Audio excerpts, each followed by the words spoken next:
Bienvenidos a nuestro podcast La Biblia en un año. Recuerda que estamos en nuestro espacio Luz que ilumina mi camino. Y el episodio de hoy es el número 114. Hoy tenemos un título muy edificante. 2 maneras de vivir. Albert Einstein dijo lo siguiente: solo hay 2 maneras de vivir tu vida. La primera es como si nada es un milagro y la otra es como si todo lo fuera. El mismo Jesús dijo, en última instancia solo hay 2 maneras de vivir, solo hay 2 caminos, 2 puertas, 2 destinos y 2 grupos de personas. Eso lo dejó claro el Señor en Mateo capítulo 7, versículos del 13 al 14. En los pasajes de hoy podemos ver claramente el contraste entre las diferentes maneras de vivir. Vamos a leer ahora Salmos. Vamos a Salmos capítulo 50. Vamos a leer hoy desde el versículo 16 hasta el 23. Y vamos a leerlo en la Nueva Traducción Viviente. Pero Dios dice a los perversos: ¿para qué se molestan en recitar mis decretos y en fingir que obedecen mi pacto? Pues rechazan mi disciplina y tratan mis palabras como basura. Cuando ven ladrones, les dan su aprobación y se pasan el tiempo con adúlteros. Tienen la boca llena de maldad y la lengua repleta de mentiras. Se la pasan calumniando a su hermano, a su propio hermano de sangre. Mientras ustedes hacían todo esto, yo permanecí en silencio. Y pensaron que no me importaba, pero ahora los voy a reprender. Presentaré todas las acusaciones que tengo contra ustedes. Arrepiéntanse todos los que se olvidan de mí, o los despedazaré y nadie los ayudará. Pero el dar gracias es un sacrificio que verdaderamente me honra. Si permanecen en mi camino, les daré a conocer la salvación de Dios. ¡Wow! ¡Qué bendición! ¿Sí? Entonces lo primero que vamos a analizar son las 2 actitudes hacia Dios. Y te preguntarás, ¿2 actitudes hacia Dios? Sí, solamente hay 2. Odiarlo u honrarlo. Tú decides si odias a Dios o tú decides si lo honras. Y es que al final solo hay 2 actitudes posibles hacia Dios. Podemos honrarlo o podemos odiarlo. Y es lo que dice Dios: quien me ofrece su gratitud, me honra. Cuando tú eres agradecido con Dios, no solo con palabras, sino mostrándolo también con tu estilo de vida, eres alguien que honra a Dios. Y esto es lo que pone en contraste a aquellos que, dice allí mismo la palabra, aborrecen mi instrucción. Alguien que odia a Dios. Cuando no te importa lo que Dios tiene para decirte todos los días en la palabra, es odiarlo. Aquellos que odian a Dios lo ignoran, también lo olvidan. Y es que no podemos decir que en el siglo XX y en este siglo XXI hemos sido testigos de las terribles consecuencias de las acciones personales y sociales de aquellos que han olvidado a Dios y han aborrecido su instrucción. Vidas enteras se han destruido, generaciones enteras se han destruido naciones por olvidar a Dios, por aborrecer su instrucción. Y es que al considerar los grandes desastres que devastaron unos 70 millones de rusos, el gran novelista ruso Alexander vio que la principal característica de aquel siglo, del siglo XX, fue que la gente se había olvidado de Dios. Esto no se aplica solamente a los demás, es obvio que también se aplica a ti y a mí, se aplica a nosotros. Encuentras que a veces posiblemente porque todo parece estar bien en tu vida, te olvidas de orar, te olvidas de leer la palabra, te olvidas de dar gracias a Dios por todos sus beneficios, te olvidas de congregarte, o de pronto no lo olvidas pero lo ignoras. Esto es como si te hubieras olvidado directamente de Dios. Hay épocas de nuestra vida en las que nos olvidamos de Dios y esto genera que compliquemos todo. Y es que en contraste con el olvido de Dios está una vida dedicada a honrarlo. Es una vida que tiene siempre presente a Dios, como dice la misma palabra, ¿no? Le da el primer lugar a Dios en su vida. Es una vida llena de agradecimiento, es una vida llena de alabanza, es una vida donde de su boca no salen maldiciones, donde de su boca no salen palabras llenas de ira, de soberbia, de engaño, no salen palabras llenas de rencor, de resentimiento, no salen palabras llenas de heridas, sino que salen palabras llenas de honra y gloria a Dios, aún en los momentos difíciles. ¿Sí? Recuerda lo que dice la palabra: quien me ofrece su gratitud, me honra. Al que enmiende su conducta, le mostraré mi salvación. ¡Wow! ¡Qué bendición! Bueno, vamos a hacer una oración el día de hoy. Señor, quiero honrarte ofreciéndote un pequeño sacrificio. Y este pequeño sacrificio es mi vida. Soy consciente que mi vida es pequeño, es como una pequeña siembra, Señor, pero que en tus manos lo pequeño se multiplica y se vuelve grande, Señor. Hoy quiero darte mi vida como señal de agradecimiento, Señor. Gracias por todo lo que me has dado. Perdóname por las veces que me quejo tanto, Señor, porque la queja no es buena. Perdóname por las veces que he permitido caer en amargura, porque de pronto las cosas no se me dan o porque no las estoy viendo en el tiempo que quisiera verlas. Perdóname por palabras cargadas de enojo que he podido lanzar o hablar o decirle a las personas. Ayúdame a mejorar, Señor. Hoy cancelo toda palabra negativa y de maldición que haya lanzado contra cualquier persona, Señor amado, o contra cualquier situación debido a un momento de enojo, de tristeza o de amargura, Señor. Hoy bendigo de manera especial a cada persona, Señor. Y en el nombre de Jesús declaro tu presencia en medio nuestro. Amén y amén. Bueno, mis amados, y ahora quiero invitarles para que vayamos a el Nuevo Testamento. Y es que quiero invitarle para que vayamos a Lucas capítulo 22. Vamos a leer Lucas capítulo 22, versículos del 39 hasta el 62. Vamos a leerlo en la Nueva Traducción Viviente. Luego, acompañado por sus discípulos, Jesús salió del cuarto en el piso de arriba, y como de costumbre fue al monte de los olivos.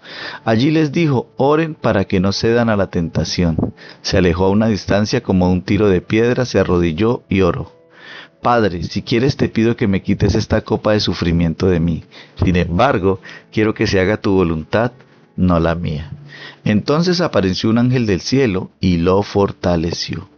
Oró con más fervor y estaba en tal agonía de espíritu que su sudor caía a tierra como grandes gotas de sangre. Finalmente se puso de pie y regresó a donde estaban sus discípulos, pero los encontró dormidos, exhaustos por la tristeza. ¿Por qué duermen?, les preguntó. Levántense y oren, para que no cedan ante la tentación. Mientras Jesús hablaba, se acercó una multitud liderada por Judas, uno de los 12 discípulos. Judas caminó hacia Jesús para saludarlo con un beso. Entonces Jesús le dijo: Judas, ¿con un beso traicionas al Hijo del Hombre? Cuando los otros discípulos vieron lo que estaba por suceder, exclamaron: Señor, ¿peleamos? Trajimos las espadas. Y uno de ellos hirió al esclavo del sumo sacerdote cortándole la oreja derecha. Pero Jesús dijo: basta, y tocó la oreja del hombre y lo sanó. Entonces Jesús habló a los principales sacerdotes, a los capitanes de la guardia del templo y a los ancianos que habían venido a buscarlo. ¿Acaso soy un peligroso revolucionario para que vengan con espadas y palos a arrestarme?, les preguntó. ¿Por qué no me arrestaron en el templo? Estuve allí todos los días. Pero este es el momento de ustedes, el tiempo en que reina el poder de la oscuridad. Entonces lo arrestaron y lo llevaron a la casa del sumo sacerdote, y Pedro lo siguió de lejos. Los guardias encendieron una fogata en medio del patio, y se sentaron alrededor, y Pedro se sumó al grupo. Una sirvienta lo vio a la luz de la fogata y comenzó a mirarlo fijamente. Por fin dijo: este hombre era uno de los seguidores de Jesús. Pedro lo negó: mujer, ni siquiera lo conozco. Después de un rato alguien más lo vio y dijo: seguramente tú eres uno de ellos. No, hombre, no lo soy, contestó. Alrededor de una hora más tarde otra persona insistió: seguro este es uno de ellos porque también es Galileo. Pero Pedro dijo: hombre, no sé de qué hablas. Inmediatamente, mientras aún hablaba, el gallo cantó. En ese momento el Señor se volvió y miró a Pedro. De repente las palabras del Señor pasaron rápidamente por la mente de Pedro.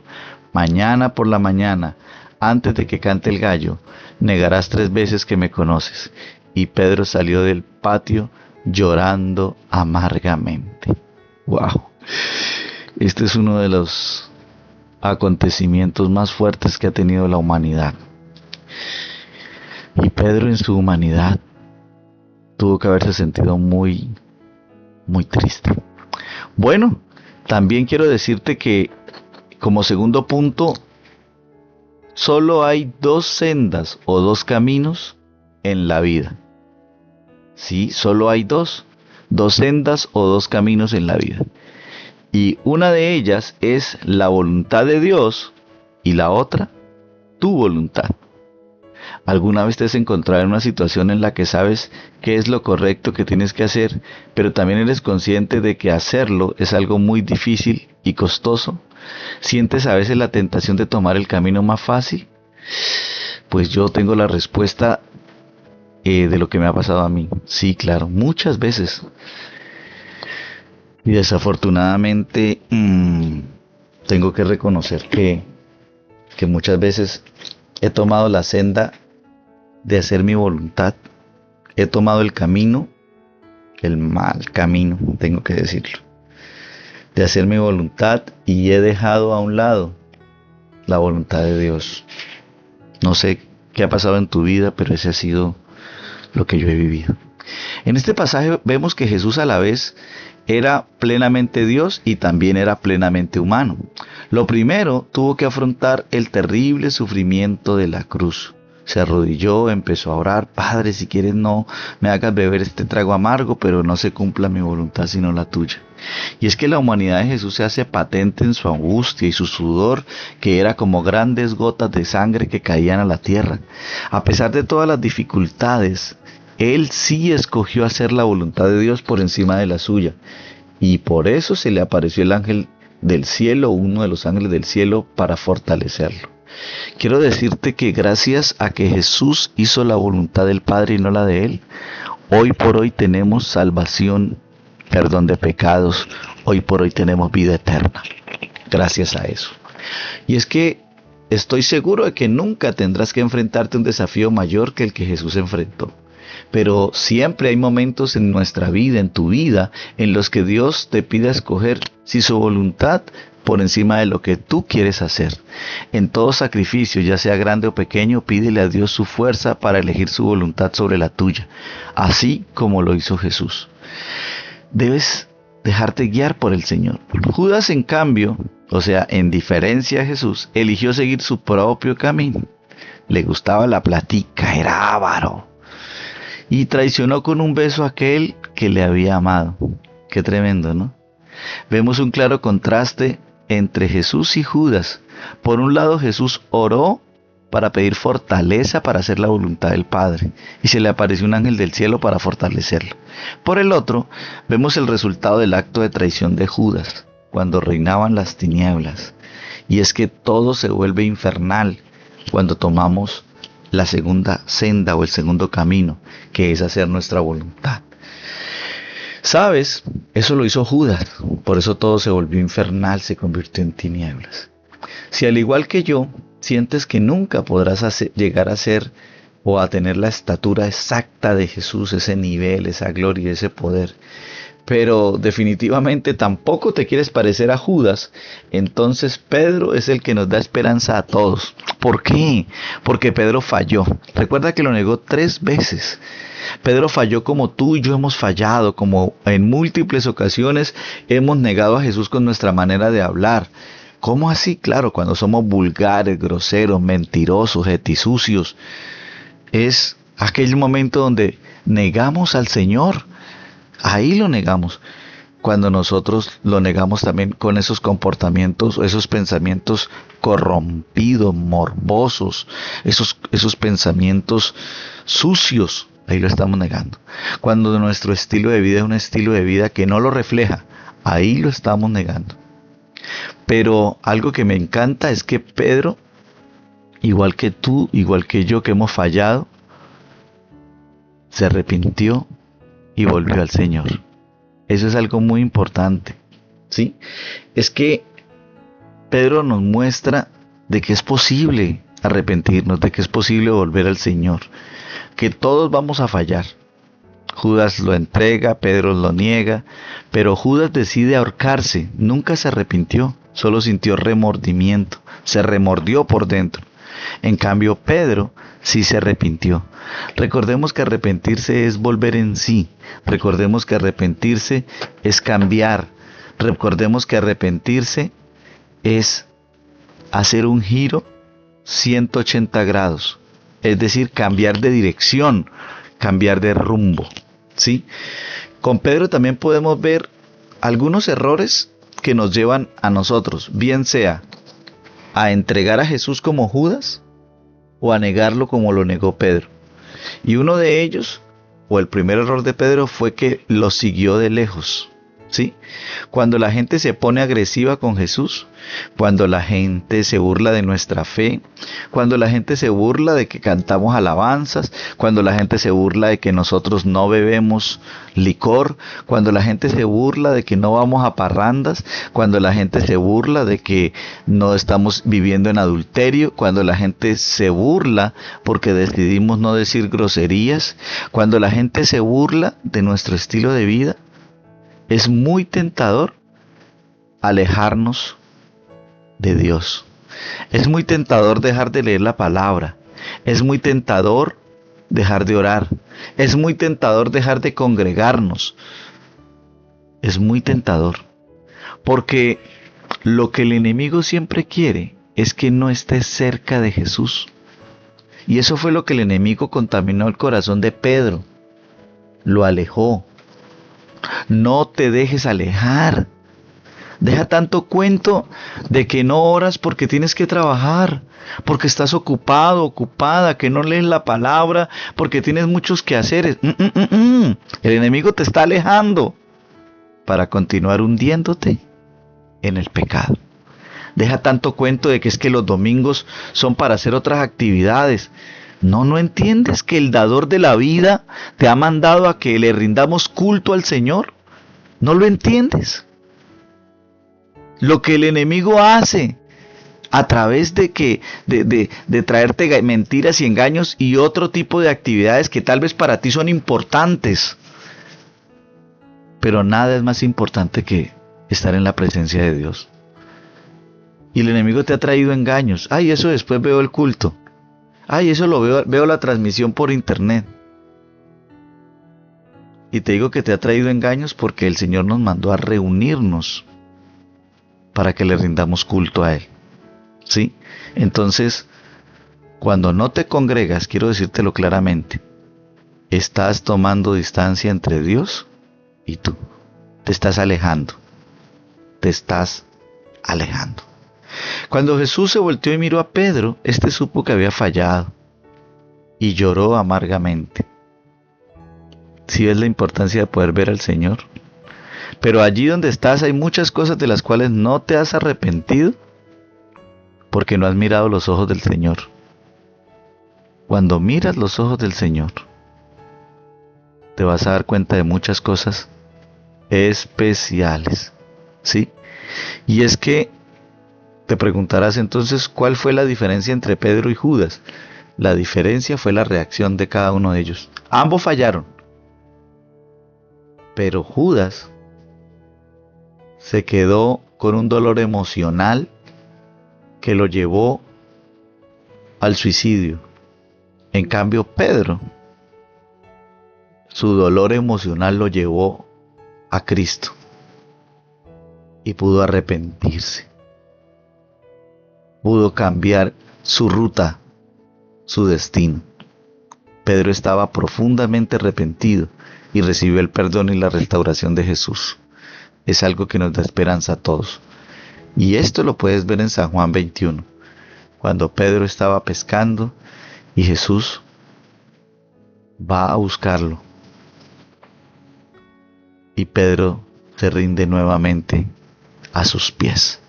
Vamos a hacer una oración entonces bien especial, porque en esta oración vamos a darnos cuenta de que aquellos problemas, situaciones que tenemos, aún nuestros propios errores y pecados, pueden llegar a convertirse en un testimonio grande de la gloria de Dios, de la misericordia de Dios, del amor de Dios, del perdón de Dios y también de la sensatez humana. El arrepentirse es un acto de sensatez. El continuar en el pecado es un acto de insensatez. Ay Dios, vamos a orar. Señor, lléname con tu Santo Espíritu. Ayúdame a decir como Jesús que no se cumpla mi voluntad sino la tuya. No solamente a decirlo, sino a hacerlo, Señor. En el nombre de Jesús. Amén y amén. Bueno, ahora vamos nuevamente al Antiguo Testamento. Vamos a leer Josué capítulo 5, capítulo 6 y capítulo 7. Eso es lo que vamos a leer hoy en la palabra de hoy. Josué capítulo 5, Josué capítulo 6 y Josué capítulo 7. Vamos a empezar leyendo Josué capítulo 5. Vamos a leer desde el versículo 13 hasta el 15. Recuerda que estamos leyendo en la Nueva Traducción Viviente. Cuando Josué estaba cerca de la ciudad de Jericó, miró hacia arriba y vio a un hombre parado frente a él con una espada en la mano. Josué se le acercó y le preguntó: ¿eres amigo o enemigo? Ninguno de los dos contestó: soy el comandante del ejército del Señor. Entonces Josué cayó rostro en tierra ante él con reverencia. Estoy a tus órdenes, dijo Josué. ¿Qué quieres que haga tu siervo? El comandante del ejército del Señor contestó: quítate las sandalias, porque el lugar donde estás parado es santo. Y Josué hizo lo que se le indicó. Capítulo 6 de Josué. Ahora bien, las puertas de Jericó estaban bien cerradas porque la gente tenía miedo de los israelitas. A nadie se le permitía entrar ni salir.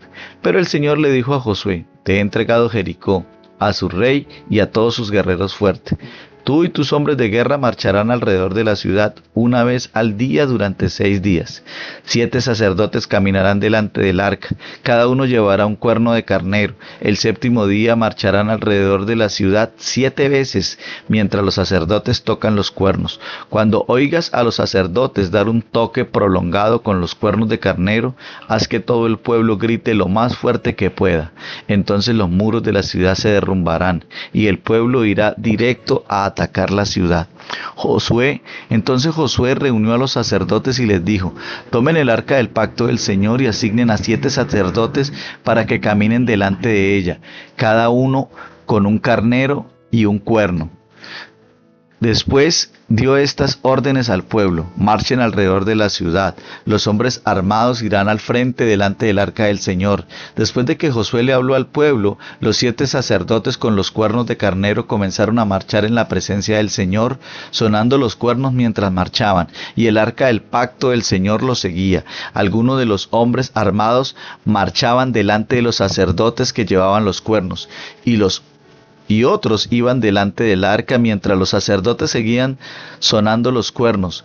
No griten ni siquiera hablen, ordenó Josué, que no salga ni una sola palabra de ninguno de ustedes hasta que yo les diga que griten. Entonces griten. Así que ese día llevaron el arca del Señor alrededor de la ciudad solo una vez, y luego todos regresaron para pasar la noche en el campamento. Josué se levantó temprano a la mañana siguiente, y una vez más los sacerdotes cargaron el arca del Señor. Los 7 sacerdotes marcharon delante del arca del Señor, sonando los cuernos de carnero. Los hombres armados marcharon delante de los sacerdotes que llevaban los cuernos y detrás del arca del Señor. Durante todo ese tiempo los sacerdotes no dejaron de sonar los cuernos. Ese segundo día volvieron a marchar alrededor de la ciudad solo una vez y regresaron al campamento. Hicieron lo mismo durante 6 días seguidos. El 7º día los israelitas se levantaron al amanecer y marcharon alrededor de la ciudad como lo habían hecho los días anteriores. pero esta vez dieron 7 vueltas alrededor de la ciudad. En la 7ª vuelta, mientras los sacerdotes daban el toque prolongado con los cuernos, Josué les ordenó a los israelitas: ¡griten! Porque el Señor les ha entregado la ciudad. Jericó y todo lo que hay en la ciudad deben ser destruidos por completo como una ofrenda al Señor. Solo se les perdonará la vida a Rahab, la prostituta, y a los que se encuentren en su casa, porque ella protegió a nuestros espías. No se queden con ninguna cosa que esté destinada para ser destruida, pues de lo contrario, ustedes mismos serán destruidos por completo y traerán desgracia al campamento de Israel. Todo lo que esté hecho de plata, de oro, de bronce o de hierro pertenece al Señor, y por eso es sagrado. Así que colóquenlo en el tesoro del Señor. Cuando el pueblo oyó el sonido de los cuernos de carnero, gritó con todas sus fuerzas. De repente, los muros de Jericó se derrumbaron y los israelitas fueron directo al ataque de la ciudad y la tomaron. Con sus espadas destruyeron por completo todo lo que había en la ciudad, incluido hombres, mujeres, jóvenes, ancianos, ovejas, cabras, burros y todo el ganado. Mientras tanto, José le dijo a los 2 espías: cumplan su promesa con la prostituta. Vayan a su casa y sáquenlo de allí junto con toda su familia. Entonces los hombres que habían sido espías entraron en la casa y sacaron a Rahab, a su padre, a su madre, a sus hermanos y a todos los demás parientes que estaban con ella. Trasladaron a toda la familia a un lugar seguro cerca del campamento de Israel. Luego los israelitas quemaron la ciudad y todo lo que había en ella. Solo conservaron las cosas hechas de plata, de oro, de bronce y de hierro para el tesoro de la casa del Señor. Así que Josué le perdonó la vida a la prostituta Rahab y a los parientes que estaban en su casa, porque ella escondió a los espías que él había enviado a Jericó. Y Rahab vive con los israelitas hasta el día de hoy. En esa ocasión, Josué pronunció la siguiente maldición: que la maldición del Señor caiga sobre cualquiera que intente reconstruir la ciudad de Jericó. A costa de su hijo mayor pondrá sus cimientos, a costa de su hijo menor pondrá sus puertas. Así que el Señor estaba con Josué, y la fama de Josué se extendió por todo el territorio. Vamos al capítulo 7, vamos a estar leyendo desde el 1 hasta el 26 versículos. Sin embargo, Israel desobedeció las instrucciones sobre lo que debía ser apartado para el Señor.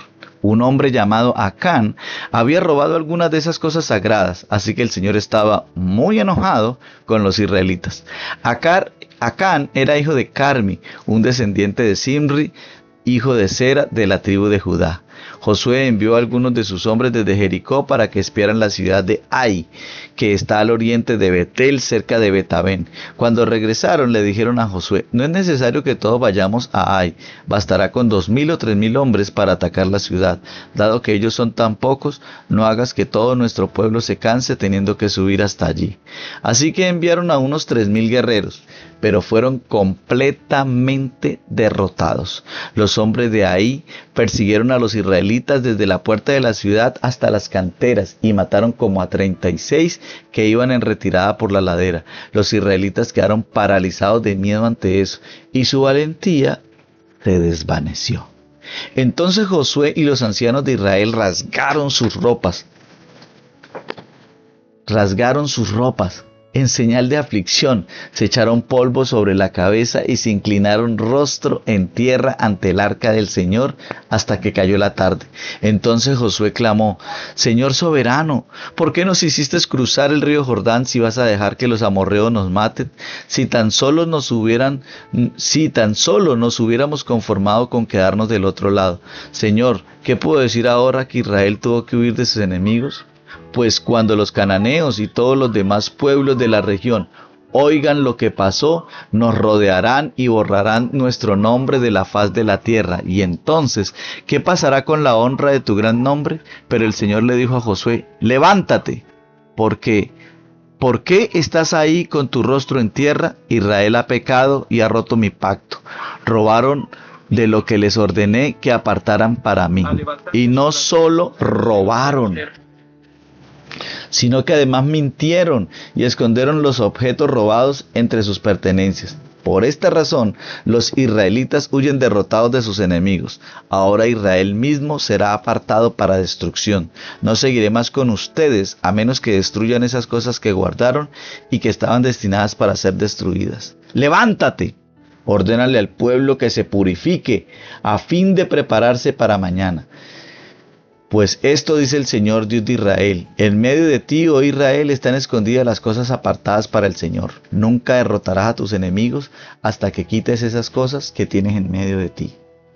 Mañana por la mañana deberán presentarse por tribus, y el Señor señalará a la tribu del culpable. Esa tribu con sus clanes deberá dar un paso al frente, y el Señor señalará al clan culpable. Entonces ese clan dará un paso al frente y el Señor señalará a la familia culpable. Por último, cada miembro de la familia culpable deberá dar un paso al frente, uno por uno. El que haya robado de lo que estaba destinado para ser destruido será quemado con fuego, junto con todo lo que tiene, porque ha roto el pacto del Señor y ha hecho algo horrible en Israel. Temprano en la mañana siguiente, Josué presentó a las tribus de Israel delante del Señor, y a la tribu de Judá fue señalada. Entonces los clanes de Judá dieron un paso al frente, y el clan de Sera fue el señalado. Luego las familias de Sera dieron un paso al frente, y la familia de Zimri fue la señalada. Por último, a cada miembro de la familia de Zimri se le hizo pasar al frente uno por uno, y Acán fue el señalado. Entonces Josué le dijo a Acán: hijo mío, da gloria al Señor Dios de Israel y di la verdad. Confiesa y dime lo que has hecho. No me lo escondas. Acán respondió: es cierto, he pecado contra el Señor Dios de Israel. Entre el botín vi un hermoso manto de Babilonia, 200 monedas de plata y una barra de oro que pesaba más de medio kilo. Los deseaba tanto que los tomé. Está todo enterrado debajo de mi carpa, y la plata la enterré aún más profundo que el resto de las cosas. Así que Josué envió a algunos hombres para que investigaran. Ellos fueron corriendo a la carpa y encontraron allí escondidos los objetos robados, tal como Acán había dicho, con la plata enterrada debajo del resto. Entonces tomaron las cosas de la carpa y se las llevaron a Josué y a los demás israelitas. Luego las pusieron sobre el suelo en la presencia del Señor. Después Josué y todos los israelitas tomaron a Acán junto con la plata, el manto y la barra de oro. También tomaron a sus hijos e hijas, su ganado, sus asnos, sus ovejas, sus cabras, su carpa y todo lo que él tenía, y lo llevaron al valle de Acor. Luego Josué le dijo a Acán: ¿por qué nos has traído esta desgracia? Ahora el Señor te traerá desgracia a ti. Entonces todos los israelitas apedrearon a Acán y a su familia y quemaron los cuerpos. Apilaron un montón de piedras sobre Acán, los cuales siguen allí hasta el día de hoy. Por eso, desde entonces el lugar se le llama Valle de la Aflicción. Así el Señor dejó de estar enojado. ¡Wow! ¡Qué historia tan tremenda!, ¿cierto que sí? Bueno, y es que como punto número 3, es importante decir que solo existen dos suelos sobre los que sostenernos. Solo existen dos suelos sobre los que nos sostenemos. El primer suelo es lo santo y el segundo, lo oculto. ¿Tienes algún área de tu vida que mantienes oculta porque es un lugar de pecado secreto? Tal vez es la pornografía. Tal vez los chats que ocultas en tu celular. Tal vez es una doble vida de moral. En este pasaje vemos dos suelos que están en contraste. Vemos a Josué pisando suelo sagrado, y por otro lado vemos a Acán de pie sobre un suelo de pecado oculto. El mensajero de Dios se aparece a Josué. No sabemos si era un ángel o la segunda persona de la Trinidad, que es Jesucristo. Lo que sabemos es que Josué cayó rostro en tierra ante él con reverencia, y le fue dicho: quítate las sandalias de los pies, porque el lugar que pisas es sagrado. En la vida hay ocasiones en las que la presencia de Dios parece tan fuerte que sentimos que estamos pisando suelo sagrado. Todo lo que podemos hacer es caer rostro en tierra y adorar a Dios. Dios llenó a Josué de éxito. El Señor estuvo con Josué, y éste se hizo famoso por todo el país. Su éxito no provino del tamaño de su ejército, el poder de sus armas o su pericia como líder, sino que vino por su fe en Dios, la cual lo llevó a seguir las instrucciones de Dios con obediencia. De la misma manera, la prostituta Rahab, su familia y todos los que le pertenecían fueron salvados por causa de su fe, la cual la llevó a tener un acto de amabilidad y de servicio a Dios a través de guardar a sus siervos. En el Nuevo Testamento se reconoce a Josué y a Rahab como héroes de la fe. Por la fe cayeron las murallas de Jericó. Por la fe la prostituta Rahab no murió junto con los desobedientes, pues había recibido en paz a los espías. Eso lo podemos encontrar por allá en Hebreos capítulo 11 versículos 30 y 31. Y es que el libro de Josué plantea muchas preguntas difíciles para lo que nos cuesta encontrar respuesta a cada uno. Como cristianos, una vez más tenemos que acordarnos de leer el Antiguo Testamento con los lentes de Jesús y con los lentes del Nuevo Testamento. El libro de los Hebreos sugiere que la tierra prometida es una imagen de las bendiciones que recibes por la obediencia, es decir, por la fe en Cristo Jesús. Si Josué les hubiera dado el reposo, Dios no habría hablado posteriormente de otro día. Esforcémonos pues por entrar en el reposo para que nadie caiga al seguir aquel ejemplo de desobediencia. Un incidente en el que se ve esa desobediencia se da en la historia de Acán, cuya codicia llevó a desobedecer a Dios tomando para sí plata y oro, tomando el manto babilónico. Posteriormente admitió que todo ello estaba escondido bajo tierra en medio de su tienda. Ya seguro los mensajeros de Josué fueron corriendo a la tienda, y aquí aquello estaba escondido allí en su tienda y el dinero estaba debajo. Y es que tenemos que hacernos conscientes del peligro de compartimentizar nuestras vidas, es decir, volverla en compartimientos. Como en la tienda de Acán, todo puede parecer respetable en la superficie, pero debajo, en lo oculto, en lo escondido, puede estar podrido por el pecado. Los demás no pueden ver los compartimientos de nuestra vida donde está el pecado, pero Dios sí puede verlo. El pecado de Acán no le afectó simplemente a él, afectó a todo el campamento. Dios quería un pueblo consagrado a él. El pecado y la desobediencia en el campamento les afectaron en su pureza. El Señor dijo: no podrás resistir a tus enemigos hasta que hayas quitado el oprobio que está en tu pueblo. Es muy bueno preguntarse: ¿tengo alguna área en mi vida que no esté consagrada a Dios, que esté impidiendo que reciba las bendiciones y la victoria que Dios quiere dar a su pueblo? Mi experiencia ha sido que el Espíritu Santo continúa mostrándonos o arrojando a la luz sobre aquellas áreas escondidas u ocultas de mi vida con las que tengo que lidiar. El proceso probablemente no se completará nunca en este lado del cielo, es decir, aquí en la tierra, pero debemos hacerlo todos los días. Vamos a orar. Señor, hoy consagro mi vida completamente a ti. Gracias porque vas conmigo, igual que lo hiciste con Josué. Hoy elijo la senda o el camino de hacer tu voluntad en mi vida. Hoy elijo la santidad, la honra, el respeto y el honor. Amén.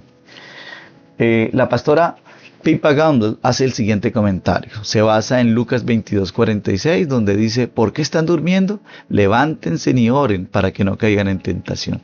Y ella comenta y dice que no le resulta nada fácil levantarse muy temprano para orar o quedarse hasta tarde orando. Siente simpatía por los discípulos. Tuvieron un día muy largo y Jesús les había estado contando todo tipo de cosas acerca de su sufrimiento y su muerte. Tuvieron que sentirse muy preocupados, confundidos, estaban agotados por la tristeza. Tuvieron que sentirse muy decepcionados con ellos mismos por haber abandonado a su amigo, maestro y Señor. Entiendo la negación de Pedro. El miedo puede atenazarnos en ocasiones. Es por eso por lo que la transformación de Pedro es tan asombrosa, de ser un hombre cobarde a convertirse en un líder valiente. Si Dios pudo cambiar a Pedro, también te puede cambiar a ti y a mí. Así es, pastora, tiene toda la razón. Recordemos que este devocional es escrito por el esposo de ella, el pastor Nicky Gamble, de la iglesia HTV en Londres, Inglaterra. Y la voz de este podcast es de su amigo y servidor Luis Alfonso González. Bendiciones y hasta la próxima.